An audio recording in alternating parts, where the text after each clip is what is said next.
Good evening, and welcome back to DJ's Darkside. We're going to read again from Deadly Treats, and this one is called Graveyard Soul Sucker, and it is by Kelly Lynn Para.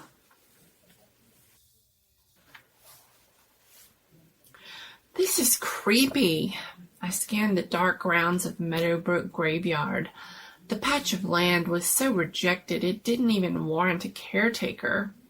Weeds towered over gravestones. The air reeked of a skunk and mold, and the wind blew the rusted gate entrance back and forth like a haunted violin. Danny squeezed my hand in reassurance. "We're just having some fun, Beta." Midnight on All Hallows Eve at a graveyard. Kinda high school, don't you think? Maybe, just because you're a big college girl now. Danny leaned down and kissed me. "I'll make it up to you later." I smiled and wrapped my arms around his warm body. Promise? Polly Jones, who everyone called Jones, said in his best psychotic whisper voice from behind me, "You're not scared of a dead serial killer, are you?" I didn't let on that his words sent a shiver down my back. I pulled away from Danny. "Shut it, Jones." "Aw, you've hurt my feelings, Veda. I think I might cry." "Leave her alone," Danny sighed, likely tired of refereeing our verbal tennis matches. "Yes, sir, Danny, sir." Jones saluted and jogged his big form ahead to the other couple in the group, searching for a 200-year-old grave. "Such a jerk," I said under my breath. "Just the way Jones is. Always been like that. Always will be." "Can you just take me home, Danny?" I rubbed my neck. It felt like someone was staring into my back. Jones let an irritating "Whoop, here it is." "Soon. Come on." Danny pulled me along to where the trio was huddled. Jones's flashlight illuminated a tombstone. The ancient marker was tilted and chipped, the engravings barely legible. "Here lies John Peter Montgomery, Graveyard Soul Sucker," said Jones. "It doesn't say that," Bobby said with a laugh. "Nah, but it'd be cool if it did." "So what's the story with this dude?" Jones shied the flashlight under his chin, making his face glow like a ghost in the dark. "Legend goes that Montgomery was one of the worst serial killers of his time.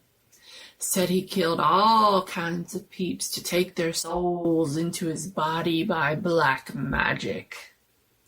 Like he had 25 souls trapped inside him when he was captured and hung." "That's bull," I countered. I tried to sound brave, but it's kind of tough when you're standing over the grave of a serial killer. Jones slipped out an inch-thick pocketbook, waving it in the air. "It's all here in this old book I found at the geezer's shop." "So why can he only come alive on Halloween?" Danny asked. "Says a witch fell in love with the soul sucker. He didn't return the vibe, so she put a curse on him. For all eternity, he can only come alive midnight to midnight on Halloween to eat as many souls as he wants if you perform this ritual." He tapped the book. "That's so romantic," a girl named Jenny said. We all stared at her. "Well, it is, sort of. So what do we do, Jones?" "Spread the 5 candles around the tombstone like the 5 points of a star. Hurry up, it's almost midnight." "Holy shit, Jones, what's with the knife, homie?" Danny wanted to know. My eyes widened. Jones had seriously lost it. The idiot laughed, holding a 5-inch hunting knife. Says you gotta use blood. Your own, I hope, I muttered. Danny squeezed my hand, this time in warning.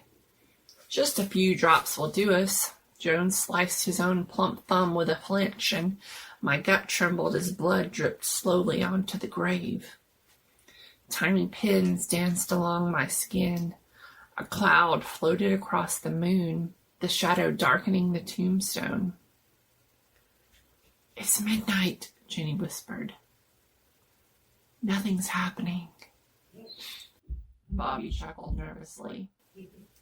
Jones started trembling, his flashlight shaking. What's wrong with him? I asked, all nervous. Danny stepped next to his friend. Jones, stop messing around, homie. Gurgling sounds erupted from Jones' mouth, and he fell to his knees, convulsing. Somebody help him! Oh, crap. Oh, crap. We crowded around, not knowing what the hell to do. Then he just stopped, falling flat on his back. Still as death. My hand slapped to my mouth. Bobby cursed into the cold night air. The sound of the graveyard fell silent. Jones jumped to his feet and let out a horror-flicked death scream. Everyone leapt back. I screeched with Jenny. Jones busted up laughing, grabbing his gut. Oh, man, your faces. Classic. You jerk, Jones, I shouted. Let's get out of here, Danny. I pulled on his arm. That was messed up, Jones, Danny said, and turned with us to leave. Oh, come on, it's all in fun. Whatever, man, Bobby called out. You suck graveyard dirt, asshole. Suddenly, fast footfalls sounded from behind us. Freaking run! Jones again. We didn't bother to look back. Whatever, Jones, Danny called out. Jesus, run! Annoyed, I let go of Danny and turned around and found myself face to face with a dark form. His clothes were tattered, his skull was exposed, and worms wriggled through his nose and empty eye sockets. Not a man, a monster, a decaying zombie. I was too terrified to scream. The zombie reached towards me with skeletal fingers gurgling through his rotted teeth. I stood frozen in panic. Then it was just gone, speeding away like a bolt of lightning. Holy damn mother frickin' shit, Danny hissed from behind me. Someone yelled, Get the hell away from me! I jerked to the right. The zombie gripped Bobby by the head. Bobby swung his arms out, hitting the creature, and his fist sunk into the rotting corpse's chest. He brought out his hand covered with black slime. Bobby cursed. The zombie lowered his mouth towards Bobby's face, and something green and wispy floated out of his mouth into the zombies. Bobby screamed and screamed. Then he went limp, liquid dripping from his mouth. Blood. The zombie dropped him like a rag doll, stretched his arms wide, and roared like a freaking beat. Holy shit! Danny latched onto my hand, and we rushed towards the gate. The zombie zoomed past us, blocking the entrance. We pivoted and spotted Jones huddling behind a large statue. We dove down with him. Breath rushed out of my mouth. My gut turned like a spin cycle. Sick. Sick. I feel sick. Shit, Jones, how the hell is this happening? Danny asked. Jones shook his head, eyes wide. Don't know. Where's Jenny? I asked. Damn, I can't see her, Danny whispered. Jones, how do we stop it? I demanded, fighting tears. I didn't read that far. I didn't think this would really work. Jenny's scream pierced the night. Oh, God, Jones cried. Really cried. We have to call for help. The zombie was taking us out one by one. Jones, just give me the book. Danny cursed. My cell's not getting service here. Jones, the ass, threw the book at me. I grabbed his flashlight and skimmed the pages. Come on, come on. Where is it? Danny whispered, craning his neck around the statue. Heart pounding, I read as fast as I could. I think I found something. We have to go back to the grave, say some words, use some blood again from a female. All right, Danny murmured. Okay, Jones, we have to distract the zombie. Jones shook his head like a wet dog. Hell no. Jones, you're the one that got us into this stupid mess. I told you it was supposed to be a joke. Danny, you gotta believe me, bro. I skimmed the pages, my fingers trembling. If you grab some of his grave dirt and throw it at him, it's supposed to protect you from him. Jones shut his eyes. Oh, God. Jones, Danny whispered. We'll run to the grave, grab some dirt, and then you run left and I'll run right. It'll give Veda time to do the ritual. Danny, I said, really scared. He kissed me quick. His lips were cold. You can do it, Veda. I was shivering, but I nodded. Please be careful. Danny flashed the grin that most girls swooned over. See you soon. Peering around the statue, I watched them run toward the zombie's grave. My pulse hammered as I prayed into the night. The zombie swooped behind them, gaining speed. He grabbed Danny by the arm, and my breath caught. I stood as Danny scooped up dirt and threw it at the zombie's rotten head. The zombie screeched and sped away.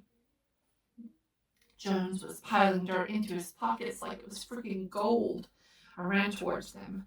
Danny had hauled Jones to his feet to get him going, and then they took off in opposite directions from the grave. Sweat broke from my pores. I fell to my knees, took the knife Jones had used, and sliced my hand. Too deep.